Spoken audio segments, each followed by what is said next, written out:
Лозарите се скептици дека годинава ќе успеат да добијат солидна цена за грозјето. Незадоволни се од преговорите со винарниците, велат килограм грозје треба да се откупува за 18 денари, а од винарските визби им нудат и до 30% помалку.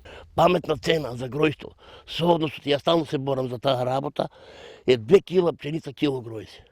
Ако кило пченица е 9 динара, цена на гројство треба да биде 18 динара.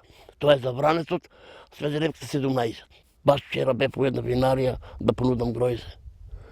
Цента што таа лани што договараме не постоje повеќе.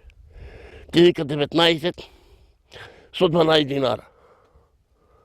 Значи нешто не уред. Лозарите подитно бараат да се формира работна група, во која ќе бидат вклучени тие представници од Министерството за земјоделство и локалните власти, за да се договорат околу откупната цена на грозјето. Велат бербата е за 1 месец, а тие се уште се во неизвестност дали воопшто ќе го предадат грозјето и по која цена. Обвинуваат дека винарниците се уште не им ги префрлиле парите ниту за предадениот род од минатата година. Дадов гројзе од Емирка, 20.000 евра им взимање. Некој му потпиша изјава дека парите ми се дадени. Ако не му потпише, не му даваат дозвол за, како се вика, да работат. И сега се печкаме со нив. Лозарите претходно побараа грозјето да биде стратешки производ со заштитена цена и тоа стриктно да биде наведено во Законот за вино. Според првичните проценки на винарниците, се очекува откуп на околу 125 милиони килограми винско грозје.